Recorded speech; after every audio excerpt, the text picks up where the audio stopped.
Hey everybody, it's your girl Queen Millie, and I'm back. I'm back. I'm back. I'm back. I'm back.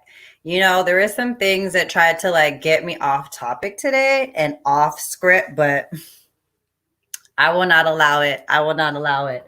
All right, so I'm waiting for my girl to come through. I'm on here with Ro. And we're going to be talking about, first of all, this is Motivational Mondays where we talk about mental health. So this is Mental Health Mondays.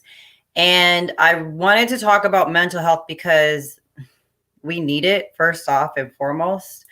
It's so imperative that there's so many things that go on in our lives, and sometimes we don't have somebody to just talk to, or we don't have a way that we can just speak to one another, right? So I created Mental Health Mondays so we kind of just talk about whatever, right? So today it's not, hold on, said it's not working. Let me invite, hold up. Let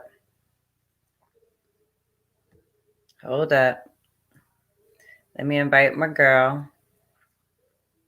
Stay tuned, y'all. Stay tuned.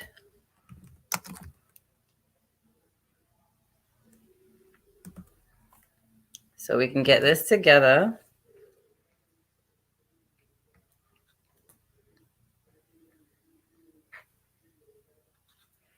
Thank you all for tuning in thus far.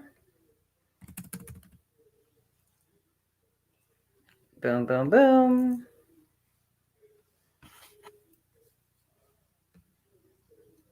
Boom, boom, boom. There we go.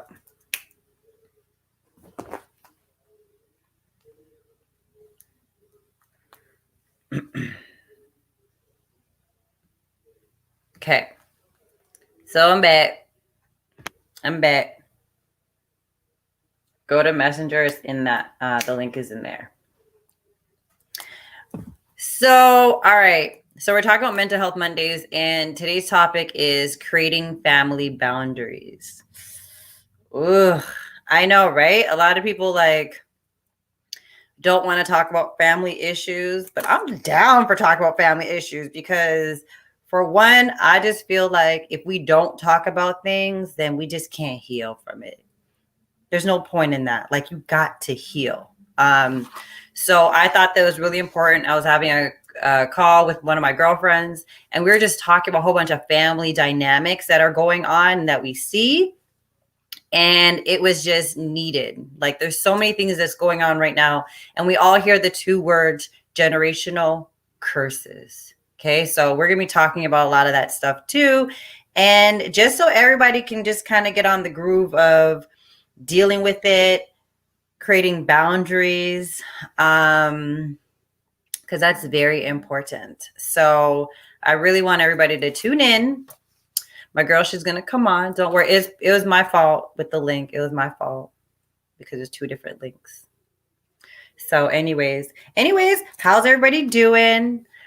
Feel free to comment, send a message, whatever y'all want to do. Let's make it productive. So she'll be on. So first and foremost, I just want to talk about how to create boundaries for yourself. You have to be positive, first of all, in your boundary that you want to create. And first of all, you have to ask yourself, why do you even want to create this boundary? Like, what's the need? What is it for? I like to tell everybody I like my peace, I like my solitude, and I like my space. Even my kids know that. And my daughter, I love her to pieces. My one and only daughter. 3 boys, but my one and only daughter. She does the same thing now. Like, I'm starting to see her with those same patterns of really getting her solitude. Like, if she's not feeling a situation, she will literally just take herself away so that she doesn't inflict others with an attitude. And that's key. Like, that's one thing that we don't do, but we always assume well, it's family, we just have to be around them all the time. No, you don't. Who said that? Because no, you don't. Okay, sometimes your family be making you go crazy, child. So it's just good to have that solitude and that peace. Another thing is to be confident. You have to be confident in what you want. if you're not confident in what you want, then your peace is going to be all over the place. You're going to say, well, that looks peaceful. That looks peaceful. That looks peaceful. But you have to be really confident in like your peace of mind and what you want. Like that's important.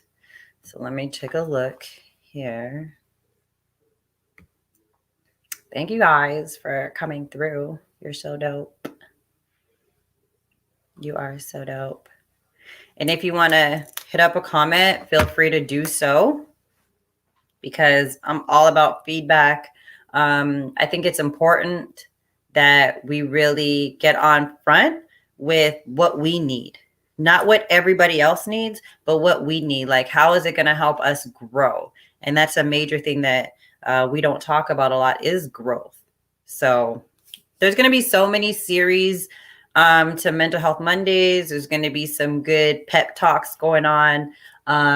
Queen Millie Presents is going to be so many things. On Friday, I have another woman coming on, and she's super dope. And we're talking about healing and aligning and just like how to get your mind right. Because there's so many energies out here, and we cannot be influenced by everything that we see. So you just have to make sure that you're on the up and up. You know? Ah, here she is. Look at she's like, you're right. I had to download a whole bunch of stuff. Oh, hi. We're here. Okay, good. Your face is like, ugh. Hey, bro, you're so cute. I thought that was part of it. So I love your hair. Was it? I was trying to block the light from. Yeah, my daughter did it. You know. Okay. For the entrepreneurs, okay? She's doing her thing. Let me see if I can put it low. Looks good. I love it. Looks good. I know that's the one thing with us and lightning, and we never know what the light's gonna be like until we go live. But and I actually have it reflecting off of the mirror behind me, so I might have to go. We're good, right? No, so you started without me. Where are you now? You started without me. So how far we got? Nope. I was just talking, saying like, you know what Mental Health Mondays are about. That we're just gonna be talking about creating some family boundaries and just gonna be series on this because I think that like these are conversations that we need to have.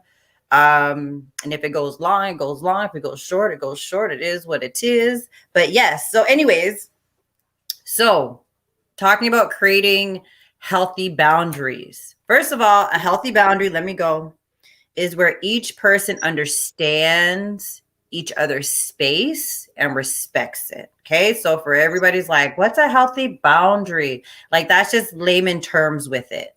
So I say all that to say their space as well as their like people they have I think people set rules for themselves, right?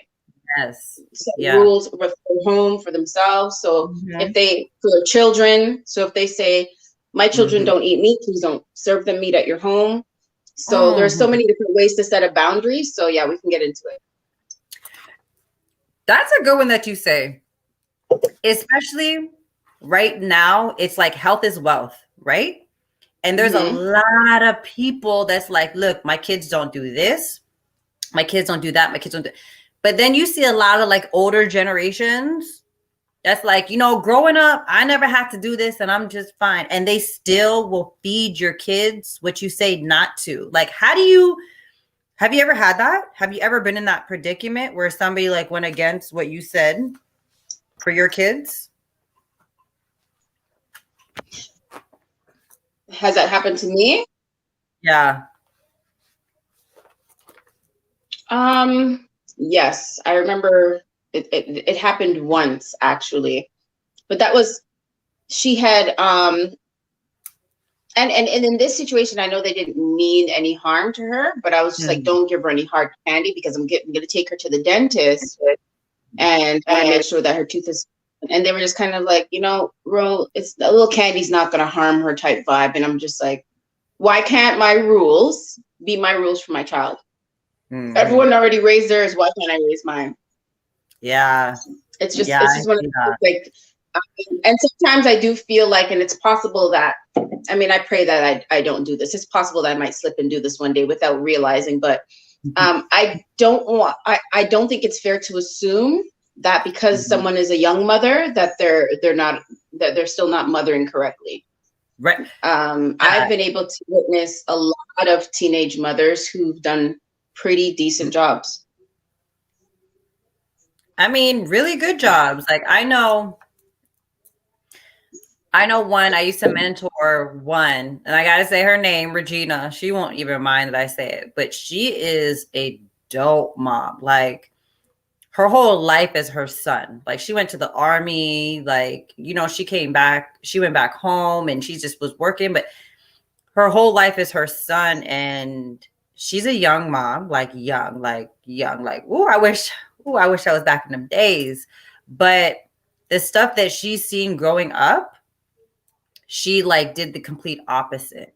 You know, like she made a conscious decision, like, I don't want to raise my kids like this. Like, and I respect that. Like, I really do. I respect those that see a way and then says, nah, I don't even want to do it this way. And they're doing really well, like really, really, really well. So that's dope.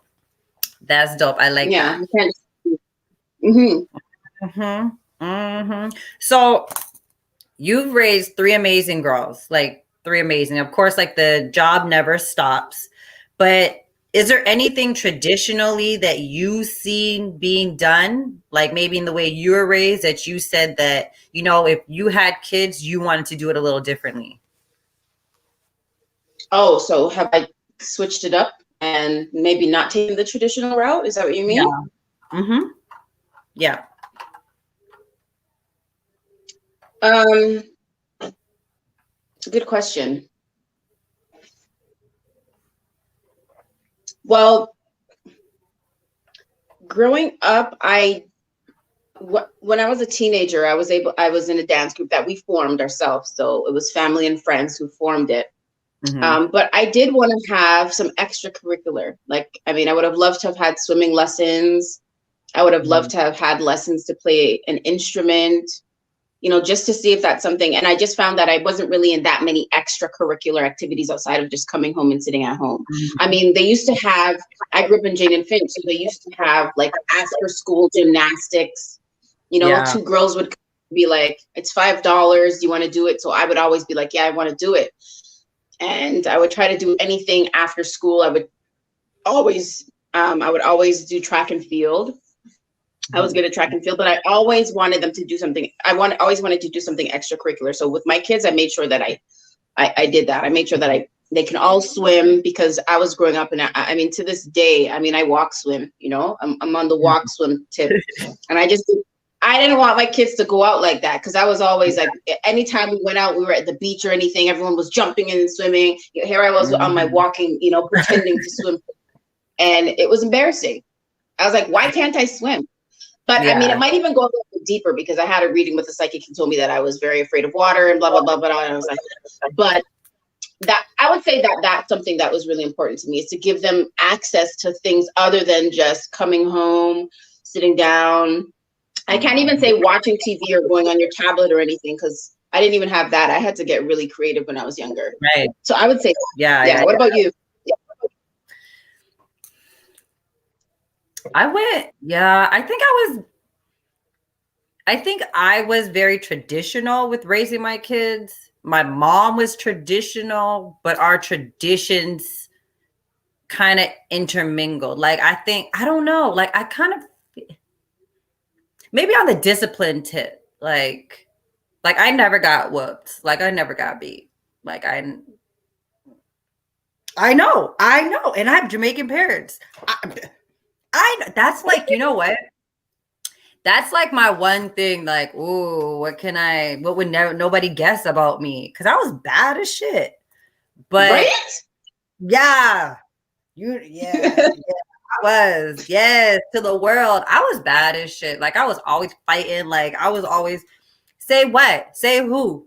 Say something to me. Say something to me. Even look like you about to say something and it's about to be on. But I know you had that little thuggity thug going on in you, and I'm the complete opposite. I was always like, no one fight. You guys, let's talk it out. But I'm going to tell you something. That doesn't mean that I couldn't fight, because I was getting into fights because girls were always trying me. But I was always just like, no, let's all be friends. Don't fight. And you were just on some, who said it? Nah, Right. who said what? You know? So Yes. I'm just like, maybe you were just peeping up. You just wanted a beating and no one would give you at home. So you're hoping someone could give it to you on the street. I'm done. You know what? You know my mom. No. You know my mom always says, "All right, you're gonna meet somebody bigger and better than you." And I'd always say, "But I never met them yet. I never met them yet." But you know what? I whoop my kids. Like, not like throw a chair at them like I hear some people do with their kids, like where I'm like, oh my God. But yeah, different type of WWF that I'm not with. But okay. I did, like, I was like, no, you need to listen to me. Like, I'm going to whoop you. Like, when we go into this car, I'm going to whoop you. Like, you acting up, I'm going to whoop you. But that was a difference between, like, my mom and me. Like, my mom says, like, I'm really hard with discipline with my kids. Then she is harder than me, which is weird, but I understand it. But I see now in the later years, if I wasn't that hard, or like, I didn't set like my tone, my foundation, where they are now, they just be like, whatever. I mean, like, their dad is there and everything, but they're like, they know, like, when they call me, if the teacher says, I'm gonna call your mom, no, okay, I'll be okay. Like, my kids do that. Like, you know what I'm saying? Because they know, like, I'll come to that school. I won't beat you and embarrass you, but I'm gonna come to that school. Like, I'm gonna take away everything. Like, I'm not that, like, okay, you could do whatever later on. No, like, so my mom was more softer, like, with that. With me, my sister and my brother was different, but with me. So as far as traditionally,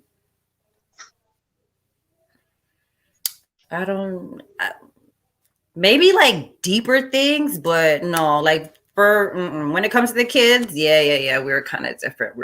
So, how do you feel about other family members disciplining your children? You know what? I don't think anybody really had to discipline my kids, you know? It's kind of like you mean like try to beat them or yell at them or something? Or because we're talking about boundaries, so I'm wondering, like, what's your take on? I mean, to be honest, I feel like this. It's a village, right? Like, if you're my family, you should be able to minister to my kids and to talk greasy to them and to get them in line. But I've never had a situation, I'll be honest, like, to think about it. I've never had a situation where I had to be like, hold up, who are they talking to? Unless it was like the dad's girlfriend or something, you know? Because I'd be like, what'd she say? What? Said what? Right. Who? No, she won't. No, she won't, because I'm crazy. No, she won't. Right. But as far as disciplining them, I don't think to come to mind, I've never been in a situation where I had to say something like, don't discipline my child. If anything, it was like, yo, if Chase gets out of line, deal with him. But I've never, come to think of it. Good question, Ro. Have you ever had to, like, tell people? I know that's a deal in some cases, right? Like, some people want to, you know, take it too far. So once I was at a little bit more of a distant family member's dinner, and they were talking about the same concept we had, which was the village concept. And they were saying, well, if they seen my kid doing something that didn't look right, they would take my kid and beat them. And I was like, that doesn't work for you. I'm going to tell you why it doesn't work for you. You know, because she was saying it's a village. And I'm saying, I'm going to tell you why that doesn't work for you. Because when my kids are doing well, they don't hear from you. When they're in pain and they're sick, they don't hear from you. So if you see them doing something wrong and the first thing you want to do is beat them, they're not going to take it as love from you because they don't know you well enough. Right. So you have to be in my circle, and you have to celebrate their wins. You have to be concerned when they're not feeling well. You don't just jump in when you think things aren't doing well and voice yourself, or, you know, open your hand up on someone. Because I'm not going to do that, especially if I barely ever see that child. How am I going to tell you, for a child I'd never see, that I'm going to raise my hand to them and then try to convey to me that it's a village. Yeah. But you're not saying, you're telling me where's the you're village going when they're in to need? them. Yeah. Yeah. No, but if you're not telling me you're going to minister to them and you're going to talk to them, and no, you're telling me you're going to beat. I'm like, your mindset is already a mindset I don't even want to involve my kids in, because I talk to them. I want to know where their mind is at. A lot of these conversations that I have with my children, they weren't had with me, because it's more of you're to be seen and not heard. Yeah. Do as I say, not what I do. Okay. So that's a big one. When they say, don't worry about it, just do as I say, not as I do. But then when you tell a kid not to speak up and they're just watching personalities or watching behaviors or watching attitudes, they're watching ins and outs and people coming, they're going to mimic that. They're going to do the same thing that they said not to do. Do you know what I'm saying? So it's like, when do you stop that? Like, when do you stop that? Like, and I think that's what I mean by sort of a healthy boundary, because just because someone says, or because, you know, there's this thing in the Caribbean where you're to refer to someone else who's older than you as auntie or uncle. And what that does in some cases is it places confusion in the child, especially when abuse comes into play. Because a lot of these people say to them, that's your uncle, be respectful. And they don't have the confidence to speak out and say, well, my uncle or my aunt or whatever is being inappropriate. But because they have the title of something, it gives them permission to be inappropriate, and that's incorrect. So I don't always force those types of titles on people who are not in my children's life on a regular basis. Because in their mind, their auntie that they see all the time is someone that they trust. But their auntie that they see once a year, if they're not a close individual that they don't know very well, I shouldn't say that they have the same authority as the auntie that they're spending time with and sharing experiences with. And that's my perspective. Exactly. I like this. Dorothy Reed says the village had to be consistent. Only parents should deal out whoopings. I like that. I like, you know, I've never been in a situation where, yeah, it comes through on my Where's the comment? You don't see it? No? Let me see if it's, yeah, it comes through. Oh, yeah, it's on it. Oh, I see it. I have to. Can you still see me? Can you still see me? Yeah, I can see you. Okay, okay. The village had to be consistent. Only parents should deal with the things. Okay, I see it now. Thank you for your comment. Yes, I haven't been in that situation. I've never even been in a situation where like my mom had to beat one of my kids. Like, no, I haven't. Or somebody else that's not them. No. But I like when you brought up the whole auntie and uncle thing, because I was watching a show the other day and I really liked it. I think it was a movie or whatever, but she was introducing her, what do you think on this? She was introducing her new boyfriend to her son. And she was like, hey, whatever his son's name is, like, meet Uncle Mike. And Uncle Mike is the mother's new boyfriend, you know? And I just was watching the movie. I was so into the movie. And at the end, it was like, meet Uncle Mike. I was like, oh, I just don't like that title. It's, you know, they have a name. I know you want to be respectful. There's always like a Mr. Mike, you know, like, sir, you know, what? But uncle, so now your mama is sitting here with your uncle. It to me, it's like, it just puts this incest connotation in the child's mind and in the air. So it's like, for real, your whole family, but it's not your family. But I just don't like it. I just don't like it. That's just me. That's just me. Even when I have you can do that. You can set that boundary. I say, this is Miss Felicia.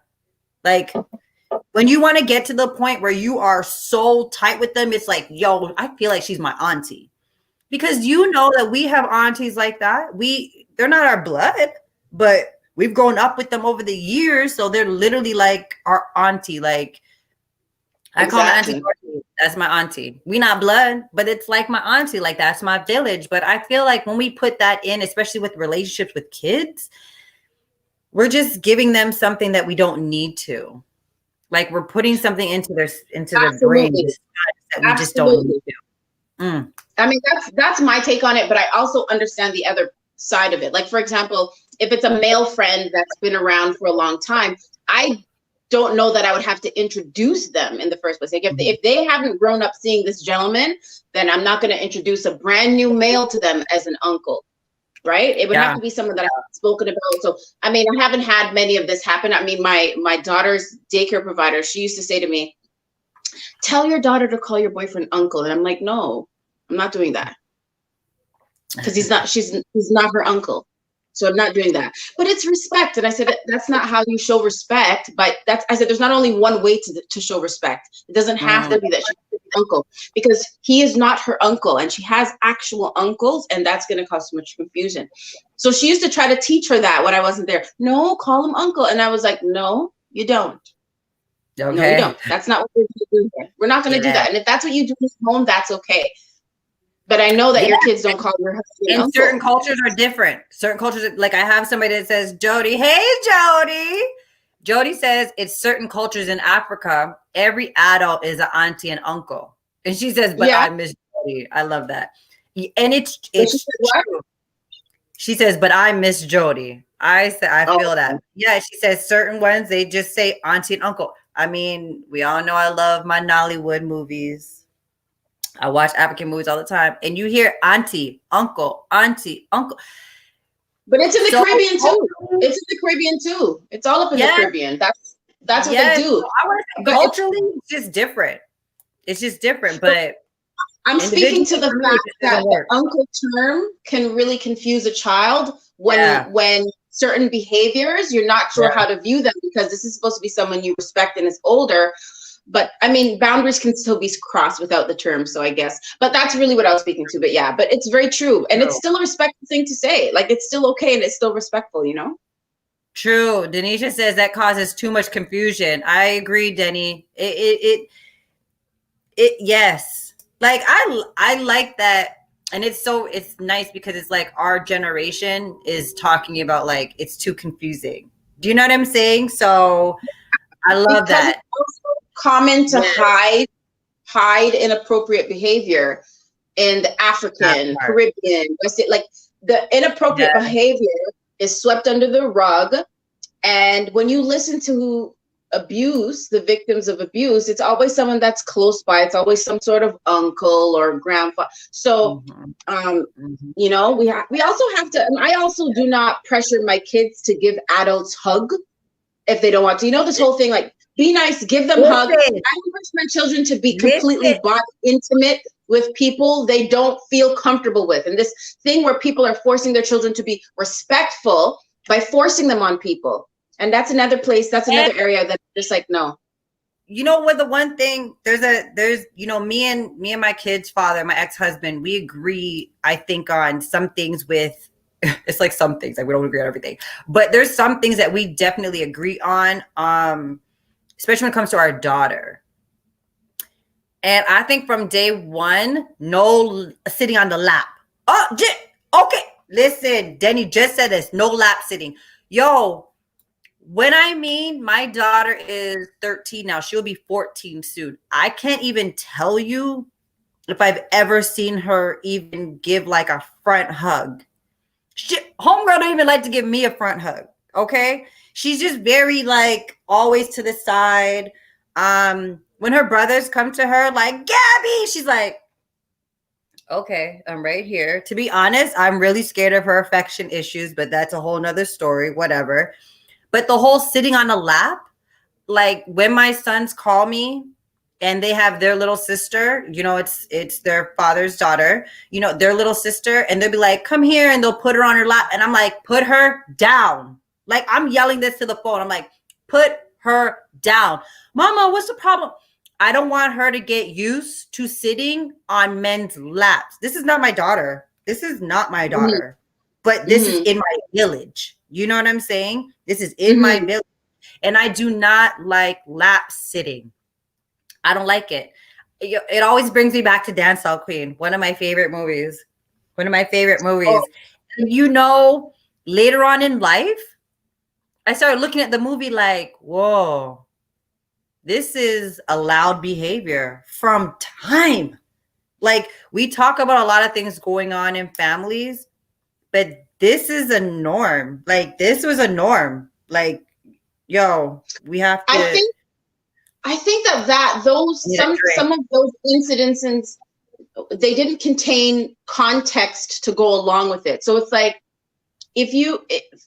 I myself wouldn't have a problem if he was holding his little sister. I myself, if he explains to her, and if he's in her corner all the time, he can explain to her that, you know, because I feel like big brothers want to make their little sisters feel comforted, safe, and things like that.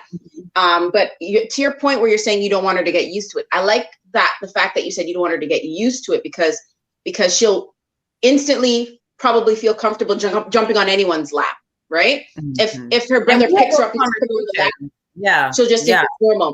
Mm-hmm. But I think what's missing from a lot of these instances is conversation. Yes, communication. Communicate to your child what is a healthy boundary. Start early. Children are not dumb. We're smart. I knew at what age things weren't right, what wasn't. I had a sense of it at least. I probably didn't have words to go with it, but I had a sense of something. Oh, there's a whole bunch of stuff going on in the chat. Oh, I like that. I have all boys. I'm the same way, and I have all boys because abuse with little boys. This is Denny May. I'm the same way, and I have all boys because abuse with little boys is not talked about. True. And people believe it. Doesn't happen often. True, which is a lie. But my boys, I tell them all the time, don't sit in nobody's lap. Yeah, that's true too. Yeah. But we could touch on that. We could touch on that. We definitely going to touch on that because that's creating another boundary. Like, and I mean, when we say these things, and even those that comment, first of all, thank you guys for tuning in and commenting. Like, thank you so much. Like, there's conversation behind what we're saying. It's just that we can't break down right now in the conversations that we have. I trust that there's conversations, communication behind it. But these are the things that, like, I think that we need to talk about more, especially with our kids. Like you said, communication, you know? So I don't want to we just earlier. So I just feel like we just need to communicate with our children. Just by starting by asking them how they feel. And I mean, we need to also remember that we can say no to them wanting to go to a family's house that we don't trust. Yes. They can get to their blue in the face. If I have a problem with that household, you do not go there without me. Yes. I don't even know if I'll be there because I'm that type of person. Like, I don't feel that vibe, I'm home. I'm that, you know, I'm like, I'm not, I go, I feel the vibe out. I'm like, it's sus over there. No. God. So, but yeah, you have to communicate to them, you know, about their bodies. Yeah. And you have to be okay with letting them know that their sexual organs, that is what they are. Now, I'm not saying you have to start that at 5, right? You have to be able to gauge your child, but you can teach your child what a boundary is because they're smart. They are smart. So if, like Denny's saying, she tells her boys not to sit on their lap. Her boys are young. They're all under 6. So she's teaching them at that age because they're smart. They'll know what it means. And they can comprehend. Yeah. Yep. And the thing is, we know our kids. Well, I want to say that we know our kids, but I feel like we know our kids. And when you have conversations like this with children, you get to see, I get to see from like their body language if they're understanding me or not. You know, like I will read that, but I know my kids. So I'll know like, okay, this is too much for you, but I can say this to this one or to that one and so on and so forth. But I remember I had to have a real deal conversation with my boys. And it was, I don't know, maybe a couple of years ago. But it was a time when like a lot of boys were getting taken in bathrooms and stuff like that. Like, it was like, you know what I'm saying? Like, it was just out there. It was on TV, it was on the news, it was everything. And I was so proud of how my kids comprehended it. Like, I was so proud, like how they understood what I was saying. So, and the thing is with me, I don't have to drill something in their mind and then be like, did you get it? Did you understand it? No, I just kind of watch now, you know, like, let me see if they will lead by example. And I started to see when we would go places, like they would take two at a time. So it would be like, I'd be like, okay, I'm going to go with you guys over here. And then my son, like maybe my oldest would be like, okay, mom, like somebody needs to go to the bathroom. All right, I'll take him. I'll walk with him there, you know, like, so I didn't even have to say, oh my gosh, like I have to watch this one here and this one, you know, it's like my son took initiative and was like, you know what, mom, I'm going to go in and I'm going to go watch them, like, or I'm going to go with them. Or my 12-year-old is very good at that. Like Cameron, he has such a, like a heavy heart for everything. Mm-hmm. He'll be the type like, oh, we got to go check on them. You know, we got to do this, we got to do that. But it lets me feel lighter as a parent because I know like, okay, you're looking out, like you remember what we talked about. You remember like to watch your surroundings, to watch what people say, the words that they say to you, because adults are slick. These little pedophiles and these little, and they are. And that's another thing is that I'm also, it's teenagers. I'm also mindful of, like, I do that still. Like, if there's a bunch of them with their cousins, I say, you guys all go to the bathroom together. You guys stick together. And that's growing up, we used to always be told that stick together, don't leave anybody. So anytime I see anything like that happening with my kids or my cousins or my cousins' kids or anything, I was like, listen, even with my kids, when they come off the bus, if one comes through the door without the other, I'm like, where's your sister? Yes. She's at the bus stop talking to so and such. I'm like, listen, you guys don't separate. Yes. Because it's just something I want to ingrain in them to always have that partner. Because when they go to the bathroom now, right? In my mind, as much as I send them off and I cover them with my prayers, whatever, in my mind, I'm always concerned about what if there's somebody, you know, hiding in a stall or whatever. Yes. Their natural reaction is going to be to flee. It's going to be to flee. Yes. They're going to flee for help. I don't think they're going to fight the attacker, but they're going to flee naturally, right? Yeah. So I always end up taking parenting step by step by step, because the bottom line is that we're not going to be able to stop everything. So it's either we're going to be overbearing, or we're going to be, you know, or we're going to be, what's the opposite of overbearing? I don't even know. We're going to have them free range. Like, just like let them do as they do. Be carefree. Yeah, carefree. It was like saying to you the other day that we don't have a manual. So there's no pamphlet. We don't always know that we're making the right decision. And when something happens, we have a tendency to beat ourselves up and say, oh, I should have known better. I should have done it this way, but we really don't know. I think the key is that when we do find out that there's a better way, to usually, you know, just take that way. Take that route. Yeah, take that route. Just take that route. Because that's the one thing I don't know that I'm able to live with. Like guilt, like that is if I put them in the line, like I put them in danger knowingly. When I say knowingly, I mean like saying, they'll be fine, when really I don't know. So that's my own terror though, that I'm dealing with on my own. But I don't think I'm alone. I think a lot of parents are kind of like every single day when they say, oh, can I go out with my friends? You know, what if that's the one outing where something happens? Should I have said no? Like this, you know, it just plagues us. I know it wears and tears on a parent's mind. It has to, because like even what you just said, like if you know better, do better. I always say that. But if you don't know any better, like I can understand it, but still there's always like, as soon as you know now, it's like, okay, let me take precautions. Do you know what I'm saying? Let me go up to the comment. Let me go to the comments. I was going to say, I love some stuff there. Denny said, I know. And the thing is, I think like Denny and Dorothy both said the same thing at the same time. So Denny says, I never did the play kitty names with their private parts from the very first day. I told them the proper names. You have to have a penis and girls have vaginas. I like that. I do that because the pet names confuse them and make it seem like it's not something to take seriously.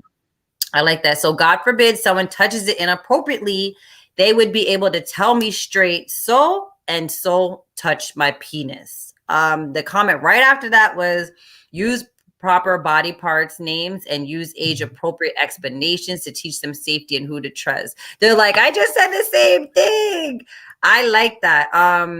Real talk. I think it's better to be overbearing to keep them safe. That's better than living with guilt. Like, everything is on point with what, like, we're all saying. It's all in unison. Thank you, Denny. Thank you, Dorothy. Like, I'm glad to see generations of parents on like this accord, you know, because we don't all know the answers. There's not an answer book. Like we talked about it. Sure, if there's a handout, like, okay, like I know when you get pregnant, there's like, what's that book? Like there's that book that everybody gets. It's like what to do or like the 9 months, what to expect.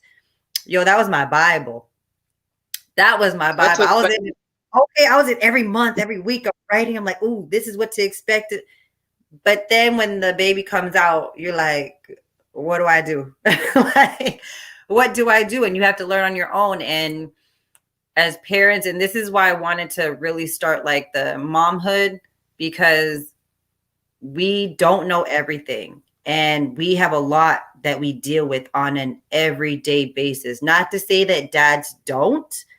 Yes, and God mommies. You right, Jody. But women as a whole deal with so much, and the children that we bear that come from us, come from our fruits, you know, our labor, you know, I just feel like we have a different hold with them in our hearts. And, you know, we do have that guilt sometimes. Like I've had to take my son to the ER and I'm sitting there guilty, feeling like, oh my gosh, like what could I have done?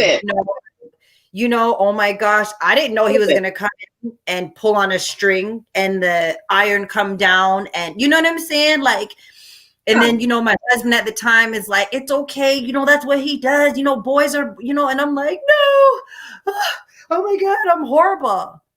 But they just go through things. And I just pray to God, like when I hear stories about kids being abducted and raped and abused, and, you know, you hear people say like, well, where was the parents, you know, or whatever. But it's unfortunately, like, knock on everything, you can't be every single place. You know, you want to be, because sometimes I want to be everywhere. I want to put them in a bubble so they can't go anywhere, you know, but you have to just rely on your teachings, your foundation, your prayers, your chants, your blessings, your heart to heart talks, the communications, that everything, so that they see it and they're like, okay, I should go this way instead of that way. You know what I'm saying? Like, for real. But I definitely agree with being honest with your kids and the body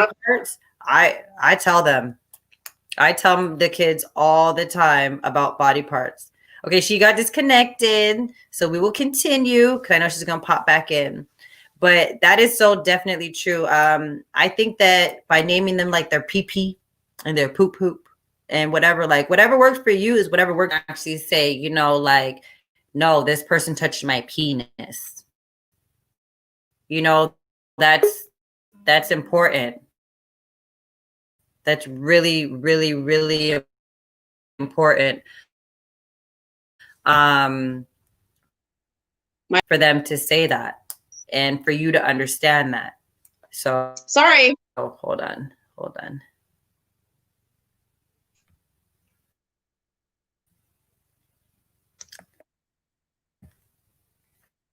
Am I there? Trying to add you in, boo. Oh. So, but yes, but thank you to everybody that has been commenting. Hey, boo, you in? Oh my gosh, I'm so sorry. Thanks to everybody that's been commenting. I love it. Like these conversations. Yeah.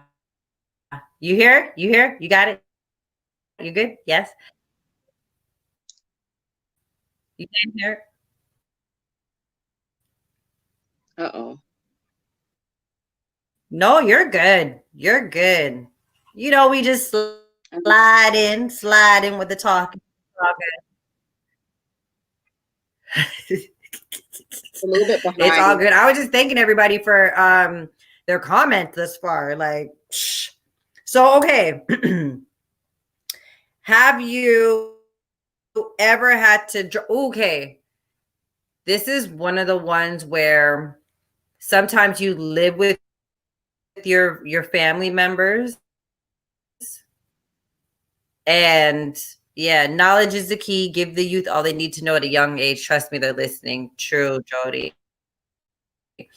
Have you ever had to tell your family, like, get out my business? Like, this is my business.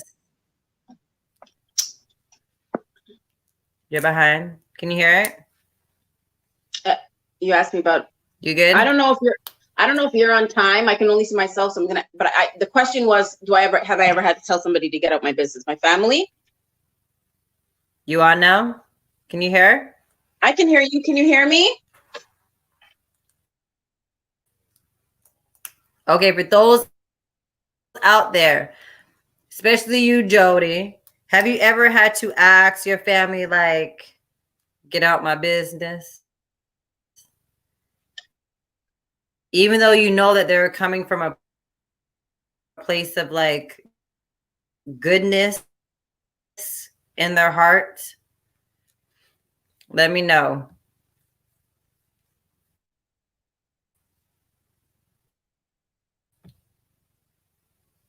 Are you lagging too, Ro? Yeah, I think it's because I came out on accident, man. Can you hear me?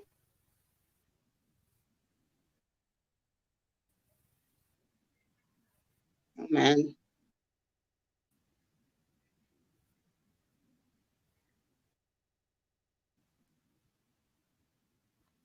Yes. Yes. Like draw like a line. I can hear you. Uh-huh.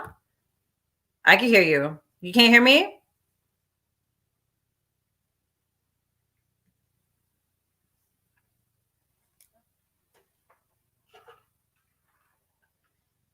Can't hear me, boo?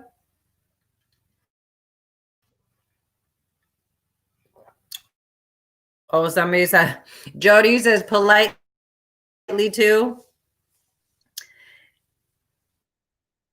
Politely. Did they take it as it was polite though? Or did they take it as maybe like an offense or you're being disrespectful?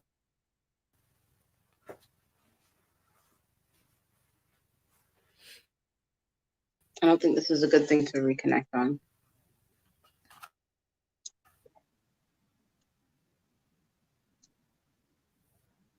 I can hear you. Mm-hmm.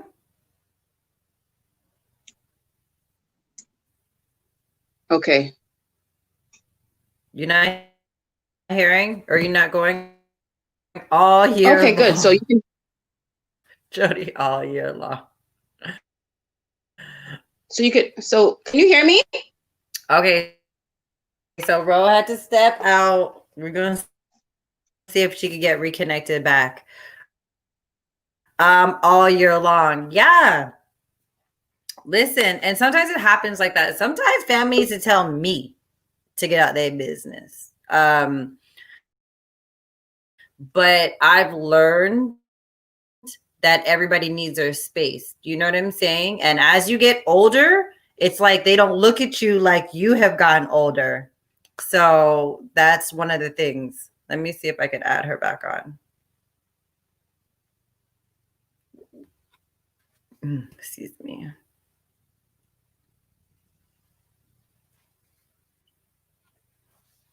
Can you hear, boo? Okay. So one says that one page is messing out the feedback on this. Thank you, Dorothy. I love you guys.